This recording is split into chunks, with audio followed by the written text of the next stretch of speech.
Artlist.io.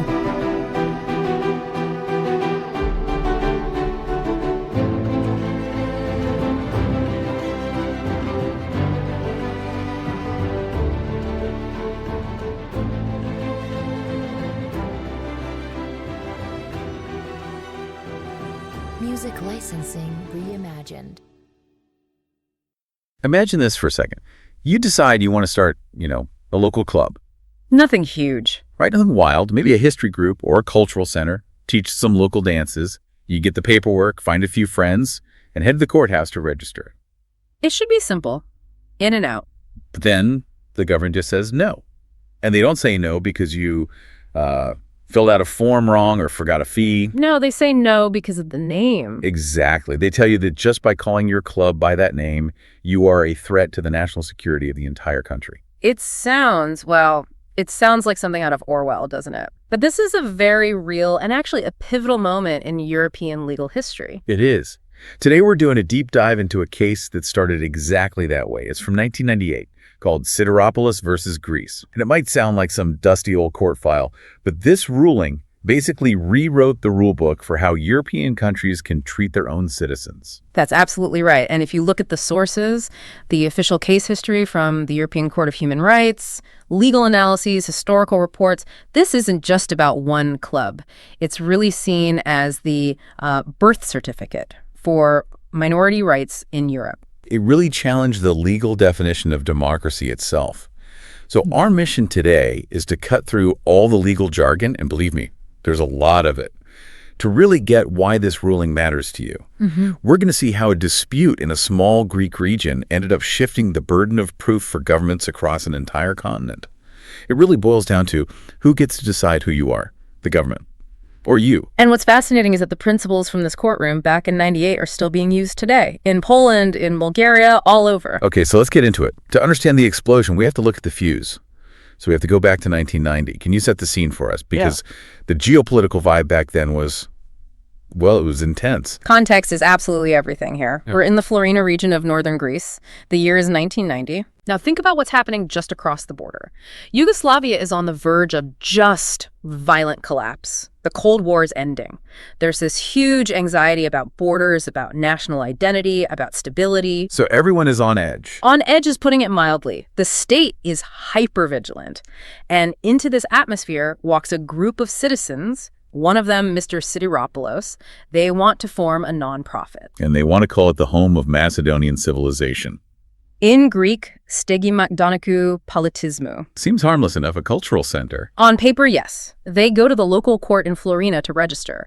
But when the court sees the application, they basically hit the panic button. It was refused, flat out. It was. And this is where it gets really interesting, because the reasons they gave weren't procedural. It wasn't, your bylaws are messy. No, they were ideological. I'm looking at the court notes here, and they did not pull any punches. Not at all.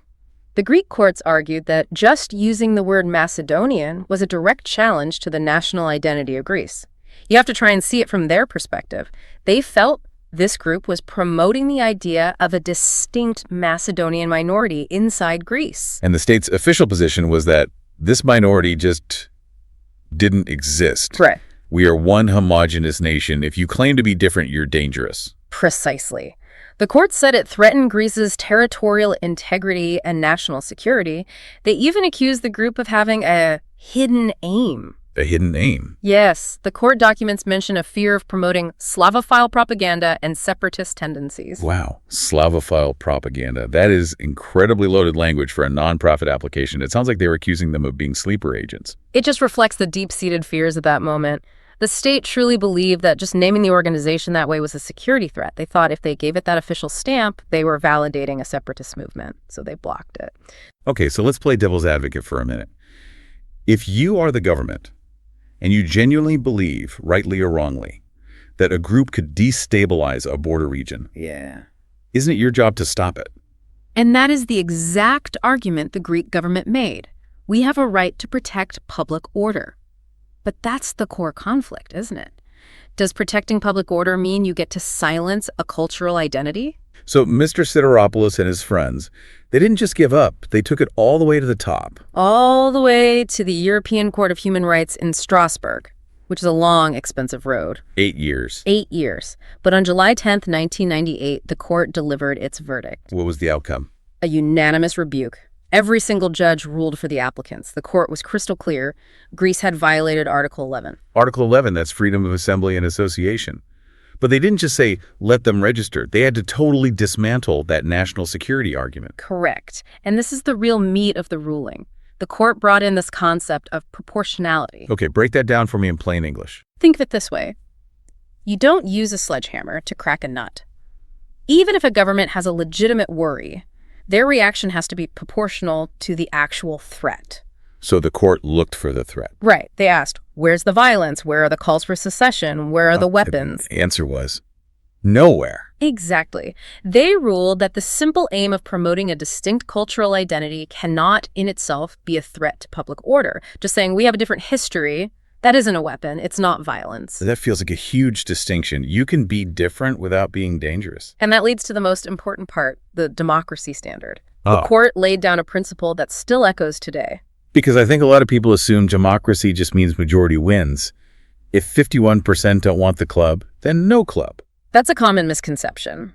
But the court clarified that true democracy isn't the tyranny of the majority. It requires pluralism. Pluralism. Yes. The court wrote that a democratic society has to have room for views that the majority might find shocking or disturbing or just plain annoying. So making the government uncomfortable isn't a crime. It isn't.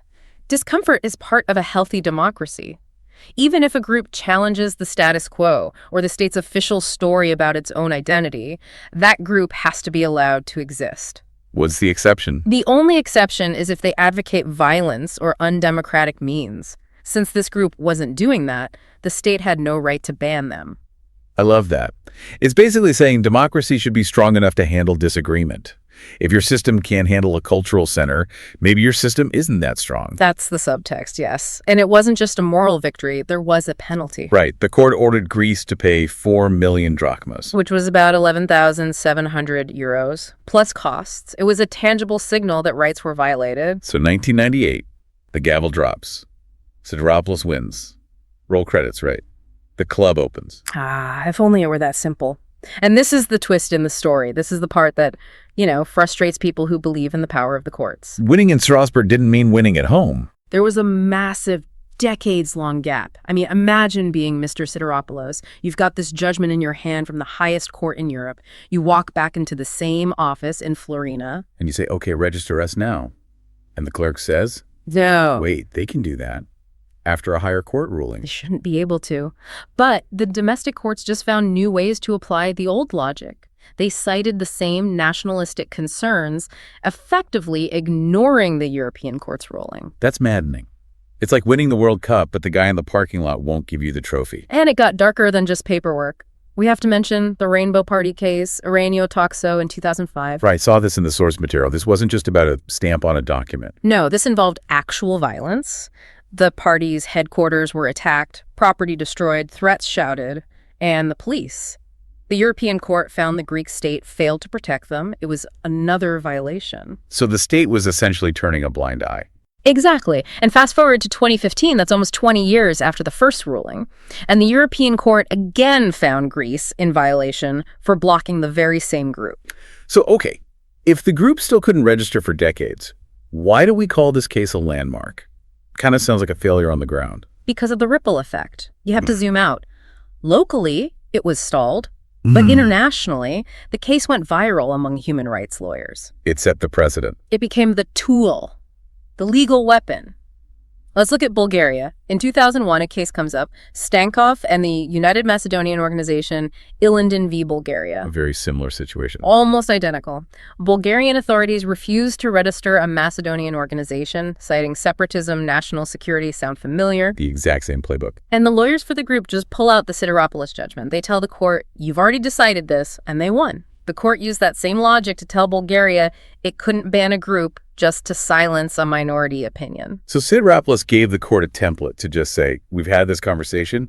No. It happened in Poland, too. A 2004 case, Gorzelik v. Poland, about the Union of People of Silesian nationality. The Silesians. Yes. Now, that outcome was a bit more mixed because of some electoral law technicalities, but the court still used the Sidiropoulos framework to confirm their absolute right to associate and promote their culture. So even if the club in Florina stayed closed, the principles they fought for were opening doors in Sofia and Warsaw. That's it. Article 11 protects your right to self-identify. Even if the state refuses to recognize you, they can't stop you from forming a club to celebrate who you are. The government doesn't get to decide who you are. You do. And that brings us to today. Because this story didn't end in the 2000s. There's been real movement in the 2020s. Right. Let's bring it to the present. What's the latest? Well, a huge breakthrough in 2022. A court in Florina, the same region, finally allowed the registration of the Center for Macedonian Language in Greece. Wait, a Greek court finally said yes after 30 years. Yes. Legal scholars are calling it the spiritual fulfillment of the 1998 ruling. It took over 2 decades, but the domestic system finally caught up, at least in this one instance. What changed? The political context changed a bit, but legally, the pressure from all these precedents just built and built. And we see it elsewhere, too. In a 2020 case, Sidiropoulos and others. What was that about? It was about the state trying to force people to list their religion or identity on official documents. The court used the same pluralism ideas from Sidiropoulos to stop them. It's the same principle. The state cannot force a single identity on its citizens.